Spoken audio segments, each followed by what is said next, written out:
अस्सलाम वालेकुम स्टूडेंट्स, मेरे बच्चों। आज का जो बेटा हमारा टॉपिक है वो है हमारे पास थर्ड चैप्टर यूनाइटेड नेशंस का। नाउ क्लास मेरे बच्चों, एक बात ज़रा ध्यान से सुनो। और ना अगर आप लोगों को कोई क्वेश्चन पूछने हो बेटा ज़रा चैट पे पूछना, क्योंकि बेटा मैं दरअसल थोड़ा रिस्क ले नहीं सकता बेटा आप लोगों के सेक्शन में, क्योंकि जो सीन ऑलरेडी हो चुका है। तो बेटा मैं थोड़ा सा अलर्ट होकर ही मतलब यहाँ पर रहूँगा। तो ज़रा इस बात को मेरे बच्चों ज़रा आप भी समझिएगा, ताकि आप लोग भी डिस्टर्ब ना हो, ठीक है।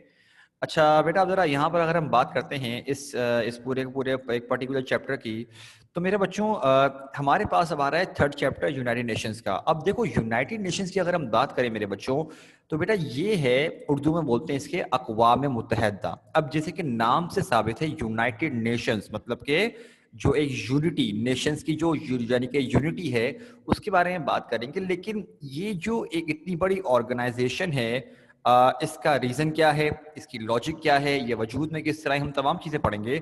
इनफैक्ट मेरे बच्चों, ये चैप्टर 3 पार्ट्स में डिवाइड है। दोबारा सुनो मैंने क्या कहा बेटा, ये चैप्टर डिवाइड है 3 पार्ट्स में, ठीक है ना। Now listen carefully. अगर ये चैप्टर हमारे पास 3 पार्ट्स में डिवाइड है मेरे बच्चों, तो बेटा पहले पार्ट में हमने पढ़ना है, जो कि यहाँ से शुरुआत हो रही है, वो क्या पढ़ना है हमने, कि यूनाइटेड नेशंस की शुरुआत कैसे हुई, ये मतलब कि कब कब वजूद में आई, क्यों वजूद में आई, और इसका मकसद क्या है। फिर सेकंड पार्ट में जब हम पढ़ेंगे बेटा, हम तब डिस्कस करेंगे, ताकि अभी हमारा टाइम ज़ाया ना हो, ठीक है। Now let's start. In the spring of 1945 the second world war was coming to an end. The war had brought misery to all the world. Millions of people had been killed and wounded. मेरे बच्चों, इसे wounded नहीं पढ़ते, इसे पढ़ते हैं wounded. क्या पढ़ेंगे? Wounded पढ़ते हैं. These included women and children. Millions of people, millions of pounds of worth of property had been destroyed. Millions of people had been made homeless. Millions suffered from poverty, hunger, and disease. The conscience of man was roused. Man wanted peace. Let there be an end to war. Let there be peace and goodwill on earth. Let man live with his fellow man as brother with brother. So prayed the peoples of the world. अब मेरे बच्चों, यहाँ पर पहले बात की गई है कि स्प्रिंग स्प्रिंग मेरे बच्चों बोलते हैं बहार को। जैसे कि आप जानते हो कि फेब के आखिरी के दिनों में बहार का सीजन शुरू हो जाता है। तो बोल रहे हैं कि स्प्रिंग 1945 की जो थी, उसमें जो है सेकेंड वर्ल्ड वॉर इख्तिताम की तरफ बस जा रही थी, एंडिंग फेज में थी अपने, बस ख़त्म होने वाली थी। कुछ आई थिंक डेज के अंदर अंदर ख़त्म हो जानी थी। और कह रहे हैं कि सेकेंड वर्ल्ड वॉर की वजह से पूरी दुनिया में तब सिर्फ और सिर्फ तबाही हुई थी। न जाने कितने लाखों करोड़ों लोग मारे गए थे, कितनी जो औरतें थी उनमें मतलब बच्चे औरतें भी शामिल थे। और कह रहे हैं कि कितने अरबों खरबों का नुकसान हुआ था प्रॉपर्टी वगैरह के पॉइंट ऑफ व्यू से। और बोल रहे ना जाने कितने लोग मतलब कि बेघर हो गए थे। इसके साथ साथ बहुत सारे लोगों को गुर्बत का सामना था, भूख का सामना था, बीमारियों का सामना था। जैसे कि बीमारियां वगैरह, भाई रिसोर्सेज ही नहीं हैं तो चलोगे किस तरह। बात वो ही ना मेरे बच्चों, जब डॉक्टर के पास भी जाओगे इलाज करवाने के लिए पैसे लेके जाते हो ना, बाकी ऑल ओवर द वर्ल्ड हर जगह तबाही हुई है। और एक बात मैं आपको पहले से बता रहा हूं मेरे बच्चों, हमारे पास बुक के मुताबिक ये तो हमको पता चल गया कि 1945 में खत्म हुई है सेकेंड वर्ल्ड वॉर। लेकिन मैं आपको एक बात पहले से बता रहा हूं कि सेकेंड वर्ल्ड वॉर की जो शुरुआत हुई थी मेरे बच्चों, वो हुई थी 1939 में, ठीक है। मैं आपको अगेन बता देता हूँ, ये देखो सेकेंड वर्ल्ड वॉर, ठीक है। ये देखो मेरे बच्चों क्या लिखा है हमारे पास, ये देख रहे हो लिखा हुआ क्या आ गया कि सेकेंड वर्ल्ड वॉर जो चली है, वो देखो मैंने हाईलाइट भी कर दिया। आई होप मेरे बच्चों, मैंने जो हाईलाइट किया आपको ये हाईलाइट हुआ नजर आ रहा है, जरा मुझे बताइएगा। बेटा मैंने जो ये हाईलाइट किया है मेरे बच्चों, आपको ये नजर आ रहा है मेरे बच्चों? यस नो में जवाब दो, ठीक है। तो बेटा ये 1939 में मतलब कि शुरुआत हुई थी, सही है ना। और इसकी इख्तिताम हुआ है 1945 में, ठीक है। अच्छा, अब हमारे पास अगर हम बात करते हैं मेरे बच्चों उसके मुताबिक, तो आगे क्या लिखा हुआ है कि इसकी वजह से इतनी ज़्यादा मतलब कि तबाही हुई। आखिर में हुआ क्या, इतनी तबाही को फेस करने के बाद मेरे बच्चों आखिर में एंड रिजल्ट क्या निकला कि लोग ना थोड़े से उकता गए। यार आप खुद सोचो, इतना अरसा जंग रहे, मतलब पल पल आपके जहन में सिर्फ ये हो कि अब मर जाएंगे, कोई दुश्मन आके मिसाइल मार देगा, बॉम्ब गिरा देगा, जहाज से कोई न्यूक्लियर मतलब ड्रॉप कर देगा। तो आप खुद सोचो यार, मेंटली तौर पे कितना ज्यादा ये एग्जॉस्टिंग एक्सपीरियंस होगा। अरे मेरे बच्चों, जब हालात खराब हो जाते हैं ना हमारे शहर के, जब कभी कोई बुरे हालात हो जाएं, तो आप जानते हो कि उसमें भी एक अलग ही कश्मकश होती है। यार अभी लॉकडाउन लगा था थोड़ा से पहले, अजीब हालत, सारे के सारे घर पे। मतलब आप सोचो कि उसमें भी हम लोग उकता गए थे कि ये क्या सीन है। इन्होंने मेरे बच्चों ये सीन 6 साल तक फेस किया। 6 साल बहुत बड़ी बात है, ठीक है। अच्छा अब क्या हुआ भाई, तो आखिर में कह रहे हैं उनकी जहनियत थोड़ी चेंज। पहले तो क्या था, अरे हाँ हाँ मारो दुश्मनों को, ऐसी तैसी कर दो, उनका बेड़ा गर्क कर दो, ये कर दो वो कर दो। लेकिन बाद में क्या हुआ, टाइम गुजरने के साथ साथ लोगों को एहसास हुआ कि यार क्यों लड़ रहे हैं हम लोग, क्यों लड़ रहे हैं हम लोग। आखिर में क्या कि यार चलो बस जंग को खत्म करो, वही ना, लड़ाई लड़ाई माफ करो अल्लाह घर साफ करो, जो बचपन में हम लोग खेलते हुए आते हैं वो वाला सीन था, ठीक। तो उन्होंने कहा भाई मतलब कि बस ये तमाम चीजें खत्म करो और हम सबको एक साथ मिलजुल कर रहना चाहिए, भाइयों की तरह रहना चाहिए। तमाम लोगों की ये ख्वाहिशात उनने आई। नेक्स्ट पैराग्राफ क्या लिखा है, the human race were drawing closer together, the telephone, the telegraph, the wireless were helping the quick exchange of news and information. The aeroplane was linking distant parts of the world. Ignorance, poverty, disease, oppression in one part of the world were having their effect on the other parts. The world was becoming one in some things. Why should it not become one in all? अब मेरे बच्चों यहाँ पर जो बात लिखी वो ये है कि यार जो इंसानियत है ना, वो क्या हो रही थी, वक्त गुजरने के साथ साथ ऑलरेडी उनका जो कम्युनिकेशन का लेवल था वो बढ़ता जा रहा था। जैसे कि कह रहे हैं टेलीफोन इजाद होते जा रहे थे, टेलीग्राफ आए, वायरलेस सिस्टम आना शुरू हो गया, और किस तरह से इंफॉर्मेशन एक जगह से दूसरी जगह ट्रांसफर होना बहुत जल्दी शुरुआत हो गई। मेरे बच्चों आज की टेक्नोलॉजी को तो आप उस दौर से कंपेयर कर ही नहीं सकते। आप ये सोचो, आज तो आपने एक ग्रुप बना, एक मैसेज किया, ठक ठक ठक ठक सबके पास चला गया, ठीक है। उस दौर में मेरे बच्चों टेक्नोलॉजी इस तरह की नहीं थी। और क्या बोल रहे हैं, कह रहे हैं कि जो इसके अलावा the wireless were helping the quick exchange of news and information, मतलब कि कह रहे हैं कि जो वायरलेस वगैरह था ना, उसकी वजह से क्या हो रहा था कि इंफॉर्मेशन वगैरह जो थी ना वो चेंज हो के मतलब कि इस तरह से आ रही थी। फिर क्या लिखा हुआ है कि एरोप्लेन वगैरह जो मौजूद थे, एरोप्लेन से क्या कर रहे थे, लोग ट्रेवल कर रहे थे। यहां तक कि ये बात बताई गई कि अगर दुनिया के एक कोने में जो है कोई गुर्बत है, जहालत है, जुल्म हो रहा है, तो उसका असर दुनिया के दूसरे कोनों में भी होता था, वो इफेक्ट फील करते थे उस बात का। कह रहे हैं कि जब तमाम बाकी चीजों में जब बाकी दूसरी चीजों में अगर दुनिया एक होती जा रही थी, तो बाकी तमाम चीजों में एक साथ यूनाइट क्यों नहीं हो सकती थी। तो अब क्या लिखा हुआ है, तो सो the United Nations of the world came together in April 1945 and organized the UNO, United Nations Organization, or the UN, United Nation for short. Let us not turn our eyes away from the sufferings of our neighbors. Let us stretch the hand of brotherhood to one another. Let us unite to make the world a happier and better place. And let there be peace and happiness in the world, they cried. मतलब कि मेरे बच्चों, अब कह रहे हैं कि आखिरकार क्या डिसाइड हुआ कि दुनिया के जो तमाम अच्छे जो ममालिक थे वो सारे यकजा हुए अप्रैल 1945 में, और उन्होंने एक ऑर्गेनाइजेशन की शुरुआत करी जिसे हम दोनों नाम सही हैं। अगर आप यूएनओ बोलो तब भी सही है, यूएन बोलो तब भी ठीक है। यूएनओ की फुल फॉर्म मेरे बच्चों क्या है, यूनाइटेड नेशंस ऑर्गेनाइजेशन। अच्छा, इसकी स्पेलिंग में एक जगह बच्चे मिस्टेक करते हैं, यहां पर वो नेशन लगाते हैं, नेशंस नहीं करते मेरे बच्चों। यूनाइटेड नेशंस प्लूरल में लिखना है आपने, ठीक है ना, और simple UN, United Nations short में।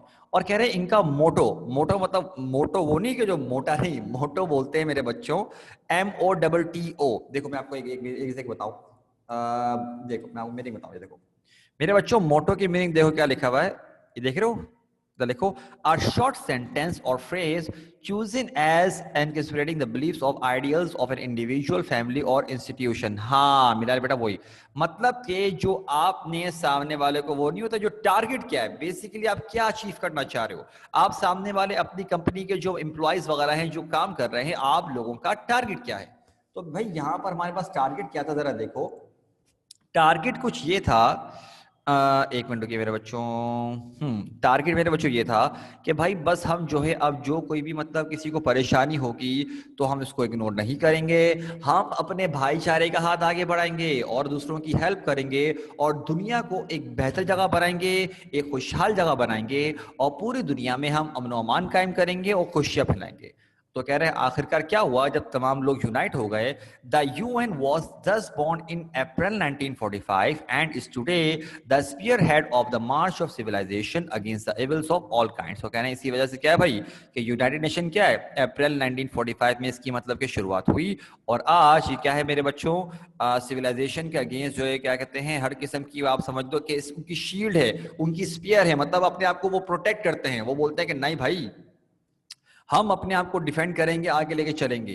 अच्छा अब क्या हुआ, करेंगे इसके साथ साथ the United Nations of the world meet in New York in the United States of America. They talk over urgent problems and of peace and war and try to find solutions to as many of these as they can. अब क्या बोल रहे हैं मेरे बच्चों, यहाँ पर ये बोल रहे हैं कि भाई यूनाइटेड नेशंस में क्या होता है कि ये लोग जो मेंबर्स हैं, मेंबर्स मतलब कंट्रीज की बात की जा रही है, ठीक है. एक कंट्री एक मेंबर कहलाएगी, ये बात याद रखना. एक कंट्री एक मेंबर कहलाएगी, तो इसका मतलब मेंबर्स का मतलब क्या हुआ, मल्टीपल कंट्रीज, ठीक है. वो क्या करती हैं, अब अब मुल्क खुद थोड़ी आएगा, मुल्क को रिप्रेजेंट करने के लिए वहां से लोग आते हैं, उसके रिप्रेजेंटेटिव्स आते हैं, ठीक है ना. तो कह रहे हैं यहाँ पर क्या हुआ, वो आते हैं, मिलते हैं, बातचीत करते हैं, अर्जेंट जो प्रॉब्लम्स होती हैं दुनिया की उस पर डिस्कस करते हैं, कैसे डील किया जा सकता है उसकी हम बात करते हैं. सेट. अच्छा भाई इसके अलावा मेरे बच्चों यहाँ पर क्या लिखा हुआ है कि एक मिनट रुकिएगा, हाँ लिखा हुआ है क्या कि the UN deals with quarrels that might lead to war among the nations. The aim of the UN is to prevent war in the world and to reach a state of lasting peace. General conditions of life are more or less unsatisfactory in many parts of the world. अब मेरे बच्चों क्या लिखा हुआ है कि UN जो होती है भाई बेसिकली पूरी दुनिया भर में उसका काम क्या है, उसका काम ये है कि तमाम ऐसी चीजें, मतलब अगर मैं आपको बेसिक टारगेट दूं ना तो ये देखो क्या लिखा हुआ है, the aim of the UN is to prevent war in the world. मेरे बच्चों प्रिवेंट और स्टॉप में फर्क क्या होता है जरा सुनो. प्रिवेंट का मतलब ये होता है जैसे कि समझो यूं समझ, वो नहीं बोलते एहतियात इलाज से बेहतर है, मतलब ये समझ लो एहतियात, अगर मतलब कि कोई आसार भी नजर आ रहे हैं ना कहीं पर जंग होने के, तो उन आसार को भी उनके ऊपर काम करना है और उसको रोकना है, जंग नहीं होने देनी. बेसिक मकसद ये है इन लोगों का. लेकिन दैट डजंट मीन कि अगर जंग शुरू हो गई तो भाई छोड़ो रहने दो, अब तो हो गया तो हो गया, अब कौन देख, नहीं, जंग हो गई है शुरू तब भी उसको रोकना है. मकसद सारा ये है, मतलब बेसिकली जंग होने से बचाना है और दुनिया में एक अमन अमान कायम करना है. लेकिन अब जब इस ऑर्गेनाइजेशन ने इस पर्टिकुलर पॉइंट पर काम करना शुरू किया तो उनको पता चला भाई कि अगर हम जंग रोकने की बात कर रहे हैं ना तो ये आसान टारगेट नहीं है, क्योंकि जंग को रोकने का मतलब ये हुआ कि हमें बहुत सारी दूसरी चीजों को देखना पड़ेगा. जैसे कि लिखा हुआ है क्या कि general conditions of life are more or less unsatisfactory in many parts of the world. जैसे कि कह रहे हैं कि जो रहने सहने की फैसिलिटीज हैं दुनिया भर की अगर बात की जाए तो अक्सरियत, मतलब कि बहुत ज्यादा अक्सरियत में अगर बात की जाए तो भाई कह रहे हैं कि वहां के रहने सहने की जो फैसिलिटीज हैं वो हैं अनसेटिस्फैक्टरी. मेरे बच्चों अगर आप आइडिया लगा लो तो भाई डेवलप कंट्रीज कम हैं और अनडेवलप कंट्रीज बहुत ज्यादा हैं, मतलब कि वो डेवलप नहीं है. बहुत कम जगहों पे ऐसा होगा कि आपको उधर फैसिलिटीज वगैरह मिली हुई होंगी. तो मेरे बच्चों आगे लिखा हुआ है कि this unsatisfactory state of affairs is responsible for much discontent and long continued discontent may lead to war. अब कह रहे हैं कि जब इंसान अनसेटिस्फाइड लाइफ गुजार रहा होता है, बार बार जब वो उस चीज को फेस कर रहा होता है, उन सिचुएशंस का सामना कर रहा होता है, उन मुश्किलात को झेल रहा होता है, तो उस वजह से क्या होता है कि उसकी मेंटेलिटी हो जाती है नेगेटिव. मतलब वो नहीं होता हाँ बस तबाह कर दो सारे भाड़ में गए यार, या फिर ये बोलते ना मेरे साथ ही इस तरह होता है भाई मैं ही बर्दाश्त करूं ये वो. ये जो इंसान की सोच बनती है ये तो नेगेटिविटी अपने अंदर लेकर आता है. कह रहे हैं इस वजह से चांस ये नहीं बोल रहे कि होता है, कह रहे हैं क्या लिखा हुआ है, and long continued discontent may lead to war, कि जो लगातार एक लंबे अरसे तक इंसान अगर अनसेटिस्फाइड रहे तो इसके आसार बन सकते हैं कि वो जंग की तरफ जा सकता है. तो मेरे बच्चों इसका मतलब क्या हुआ कि दोनों तरह की जंग हो सकती है. एक होती है नॉर्मल वॉर, मतलब कि एक कौम की दूसरी कौम से जो जंग होती है, मतलब जो दो मुल्कों के बीच में लड़ाई हो जाए, एक नॉर्मल वॉर है। लेकिन एक और वॉर होती है that is called civil war. Civil war का मेरे बच्चों मतलब होता है कि जब वो लड़ाई करना शुरू कर रहे होते हैं तो एक ही जगह के रिहायशी जो होते हैं उनमें आपस में ही लड़ाई अगर शुरू हो जाए आपस में, that is called civil war.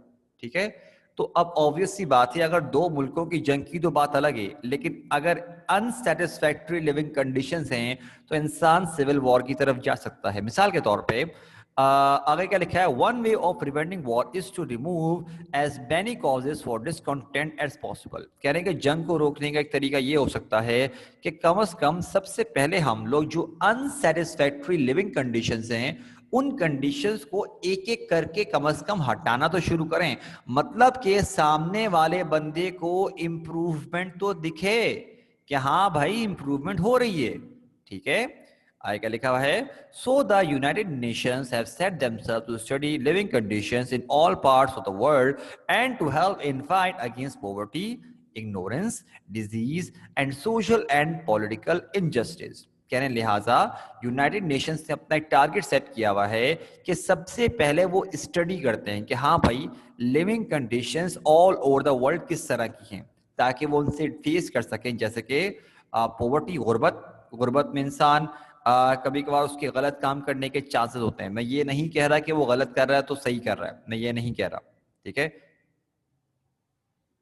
जब इंसान बार बार मुश्किलात का सामना करता है मेरे बच्चों, तो ऑब्वियस सी बात है उसमें एक इस तरह की उसकी जहनियत बन जाएगी, वो बोलेगा कि यार बस बहुत हो, गलत काम की तरफ जाने का इम्कानात होंगे, क्या पता चोरी डकैती करना शुरू कर दे, क्या पता। मैं ये नहीं कह रहा कि सही कर रहा है, लेकिन मैं आपको ये बताना चाह रहा हूं कि कौन सा इंसान ऐसा होगा जो मतलब कि अगर कमा भी रहा है मेहनत करके, इज्जत की रोटी कमा रहा है और सुकून से अच्छा अर्न कर रहा है, भला वो क्यों इस तरह की जलालत वाले काम करेगा और मतलब फालतू का जो हराम कमाएगा।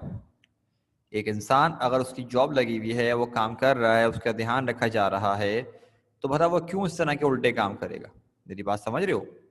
ठीक है, तो ऑटोमेटिकली क्या होगा, लिविंग, जैसे कि मैं आपको इटली का बताता हूँ।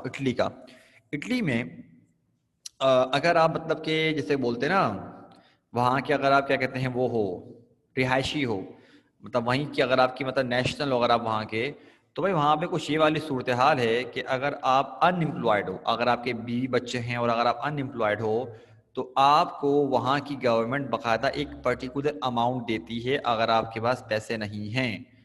सही है, वो पता नहीं 300 यूरोज देते हैं, तो वो इतना अमाउंट होता है कि आराम से आप अपनी बीवी बच्चों का खाने पीने का अरेंज कर लोगे। लेकिन एक इंसान, अब आप खुद सोचो, इस तरह से उसको जब अमाउंट मिलता है तो भला वो पागल है कि क्राइम की तरफ जाएगा? वो बोलेगा मुझे ज़रूरत ही नहीं, मैं क्यों करूं? और उसके बावजूद अगर कोई जा रहा है तो भाई वो फिर इंतहा का कोई बेवकूफ़ है, उसको मेंटली तौर पे उसको प्रॉब्लम है तो है, वरना कुछ नहीं हो सकता।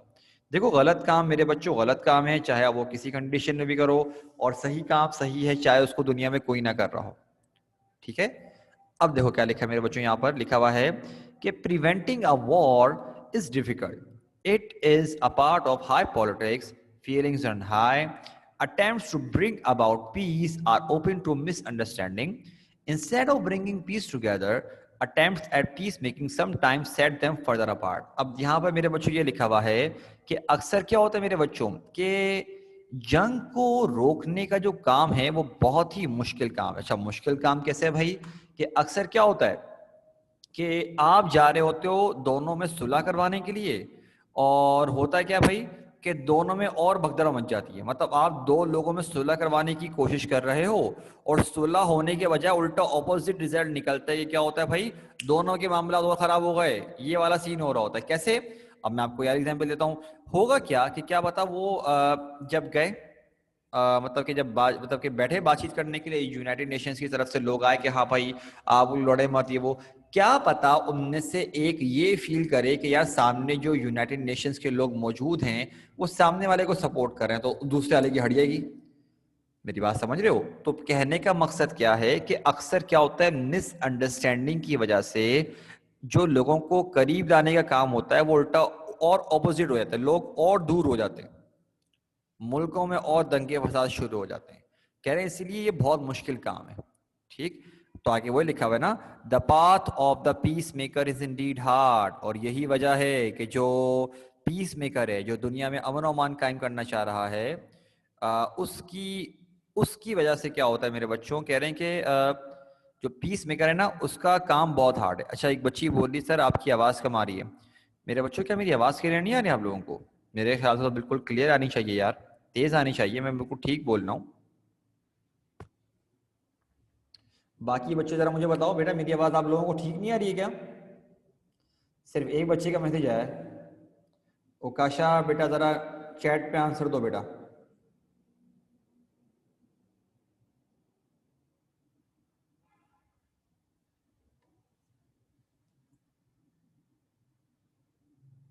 ओके ओके ओके, ठीक है। Now listen carefully.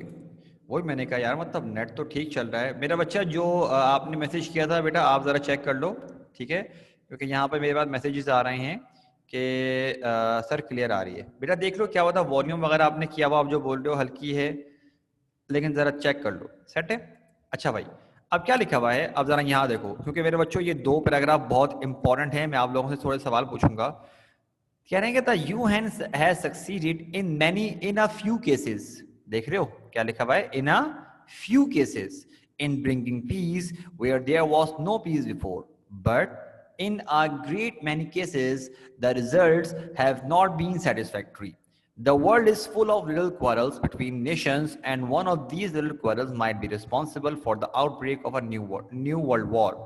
कह रहे हैं कि यही वजह है कि अक्सर यूनाइटेड नेशंस को बहुत कम जगहों पर कामयाबी मिली है, क्योंकि अक्सर जगहों पर तो कह रहे हैं जो अक्सरियत है, अक्सरियत जो है वो क्या हुआ है कि उनको इन ग्रेट मैनी केसेस, मतलब बहुत ज़्यादा तादाद में तो ये हुआ है कि उनके रिजल्ट्स जो थे वो सेटिस्फैक्ट्री नहीं थे, मतलब कि वो काम अचीव नहीं कर पाए थे जो इनका टारगेट था।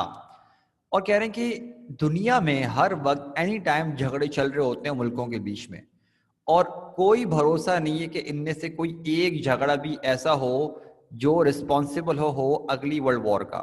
मैं आपको एक बात बताऊं, अब जरा सुनो ध्यान से बेटा। आइंस्टाइन की कोटेशन थी, वो कहा करता था, आई थिंक आइंस्टाइन की, मेरा ख्याल है कि I don't know what weapons will be used.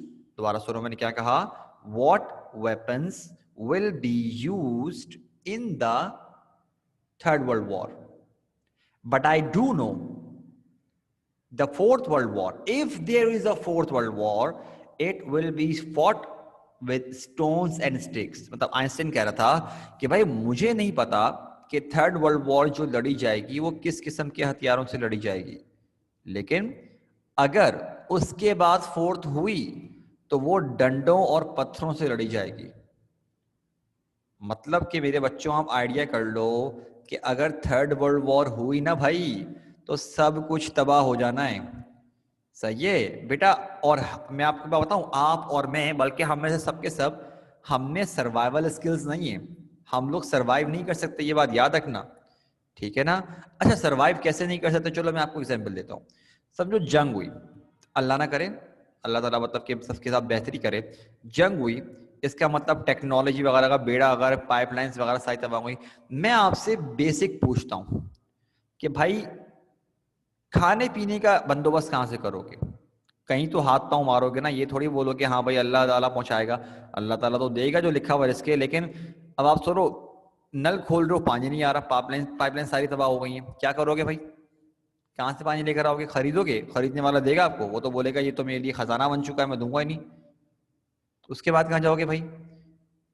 कहाँ से निकाल, कुएं से निकालोगे, बोरिंग से निकालोगे, कहाँ क्या करोगे? खाने पीने का अरेंज कहाँ से करोगे? बिजली नहीं है, टेक्नोलॉजी नहीं है, करोगे क्या? कुछ नहीं कर सकते भाई। मैं आपको ये बताना चाह रहा हूँ, आपने और हमने मेरे बच्चों सर्वाइवल स्किल्स नहीं है जो हमारे बाप दादा पहले के थे ना, उनमें सर्वाइवल स्किल्स थे कि वो विदाउट टेक्नोलॉजी वगैरह इस तरह के काम आराम से किया करते थे, ठीक है?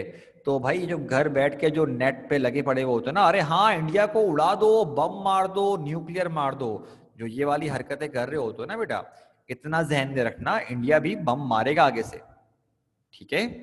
और आपको ये बात भी पता है कि सबसे ज्यादा जो रेवेन्यू अर्न होता है हमारा माशाल्लाह से पाकिस्तान का, वो कराची से होता है। तो जाहिर सी बात है सबसे ज़्यादा डैमेज अगर इंडिया को पहुंचाना वो कहाँ अटैक करेगा, कराची पे करेगा, और कोई भरोसा नहीं है वाटर पंप पे ही कर दे। समझ रहे हो? तो इस बात का मतलब कि थोड़ा सा अलर्ट हो गया, मतलब सिर्फ बोलना मेरा बच्चा आसान काम है, लेकिन ये बात भी एक्सेप्ट करो कि भाई इसके जो एंड रिजल्ट होते हैं वो बहुत मुश्किल निकलते हैं। अब जरा सुनो क्या लिखा हुआ है, जरा ये देखते हैं हम लोग। मतलब सारे के सारे यहाँ पर आते हो ना पढ़ने के लिए, तो ये भी इसलिए बोल रहा हूँ, जरा एक मिनट को। But let us not despair for there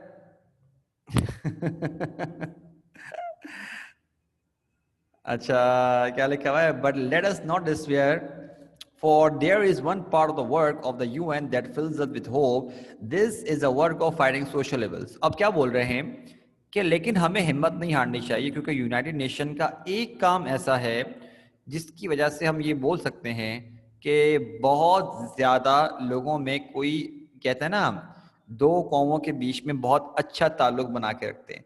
मेरे बच्चों, मेरा आपसे एक सवाल, आप सब के सब मुझे एक ही मैसेज में सेपरेट सेपरेट मैसेज मत करना, क्या पता छोटा मैसेज बने, क्या पता आपका बड़ा मैसेज बने, लेकिन आप लोग मुझे बताओ आपके ख्याल से, और थोड़ा मैच्योर वाला आंसर देना, ठीक है, जो आपको लगे कि हाँ इससे सच में ताल्लुकात बेहतर बन सकते हैं, ठीक है। अरे नहीं यूनुस मेरा बच्चा मैं उसकी बात नहीं कर रहा, मुझे कुछ और ज़हन में आ गया था। मैं ये बोल रहा हूँ भाई कि मुझे आप लोग ये बताओ कि अगर समझो आप अपने आप को इमेजिन कर लो कि बेटा आप हो यूनाइटेड नेशन के हेड, आप अपने आप को इमेजिन करो कि आप हो यूनाइटेड नेशन के हेड, अगर आपको एक काम सौंपा जा रहा है, आपको एक काम दिया जा रहा है कि आपने मेरे बच्चों क्या करना है कि दो मुल्कों के बीच में ताल्लुकात को बेहतर करना है, तो आपके ख्याल से सबसे बेहतरीन तरीका क्या होगा? जरा मुझे चैट पे बताओ, जरा देखता हूं जरा क्या होगा, बताओ।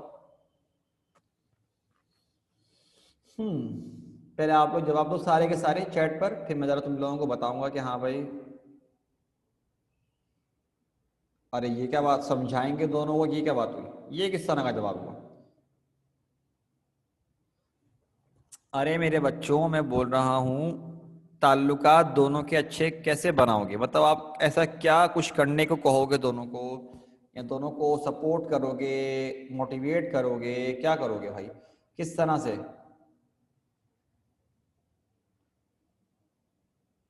अरे आप मेरी बात नहीं समझ रहे, मैं कह रहा हूँ अब जरा, अच्छा जो तुम लोग ना, तो मेरा वो पॉइंट समझ नहीं पा रहे, तुम लोग जो जवाब दे रहे हो। अब जरा सुनो यहाँ पर सारे के सारे, देखो मैं आपको एग्जांपल दे रहा हूँ ताकि आपको बात समझ में आए। ये वाला पैराग्राफ बहुत इंपॉर्टेंट है, ये वाला जरा सुनो क्या लिखा हुआ है।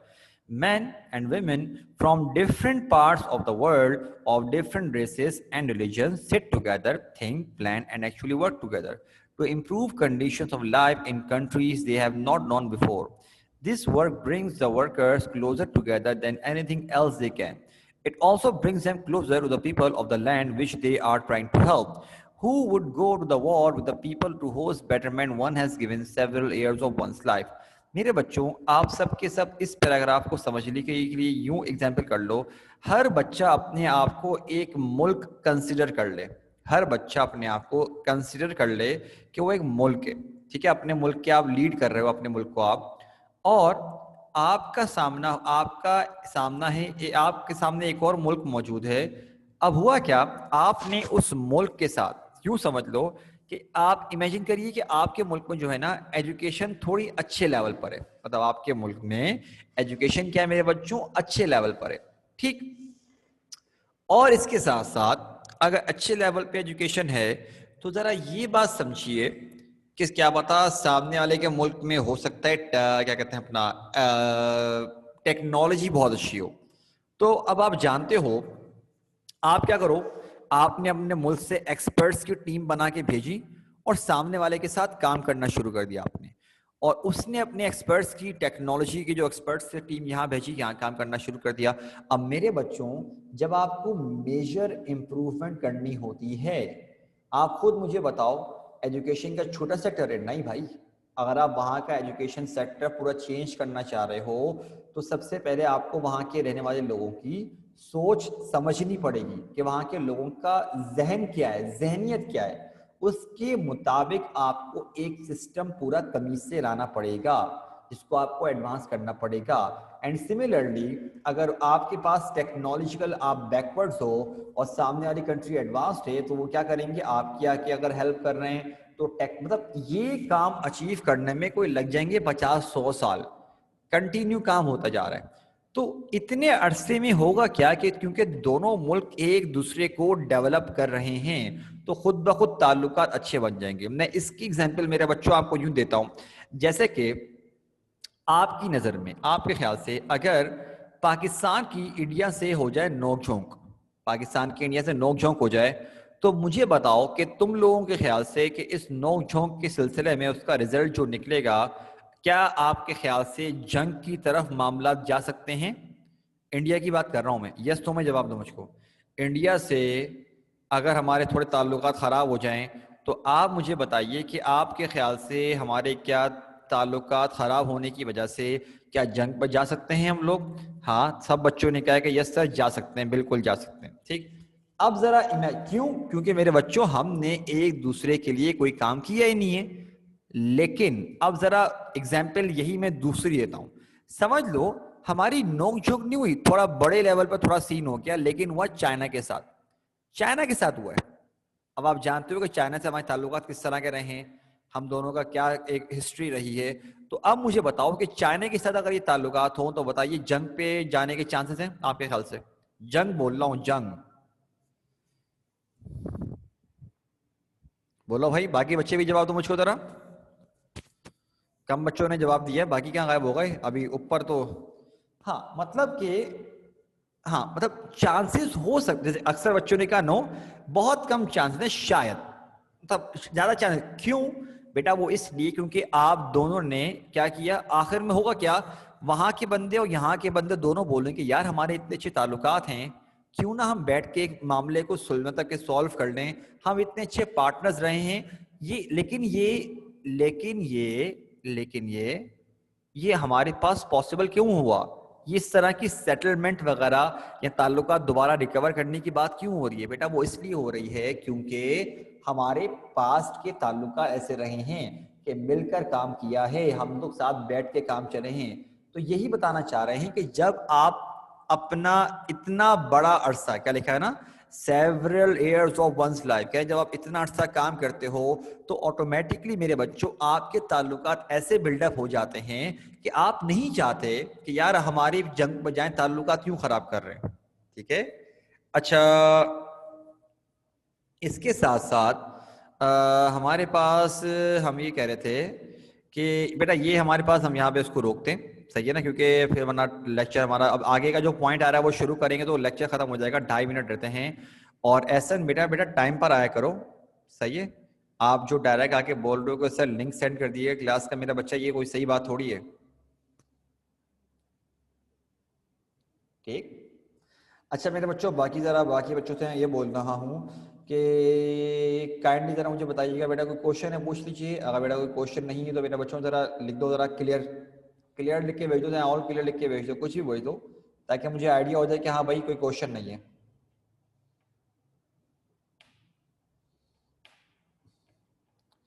अच्छा ये जो चैप्टर है मेरे ख्याल से ये 3 दिन तक जाएगा, क्योंकि चैप्टर में एक्सप्लेनेशन ऐसी है। रजा बेटा दरअसल क्लास तो 45 मिनट्स की होती है, लेकिन मेरा बच्चा सीन कुछ ऐसा है कि जो हमारा जो जूम है ना, जूम बेटा, जूम पर आप मैक्सिमम एक सेशन कर सकते हो 40 मिनट्स का, तो ऑटोमेटिकली बस थोड़ी देर बाकी रह गई है, खुद ब खुद क्लास खत्म होने वाली है। समझिए मेरा बच्चा, वरना तो 45 मिनट्स ही है। तो दरअसल हाँ ये वाला सीन है। हाँ यूनुस बेटा फिक्र नहीं करो, आपको सिलेबस वगैरह मिल जाएगा। तो मेरे बच्चों बेटा इसको हम यहाँ पे रोकते हैं, इंशाल्लाह बेटा नेक्स्ट टाइम कंटिन्यू करते हैं। ठीक है, अपना ख्याल रखिएगा बेटा। अस्सलाम वालेकुम, अल्लाह हाफ़िज़।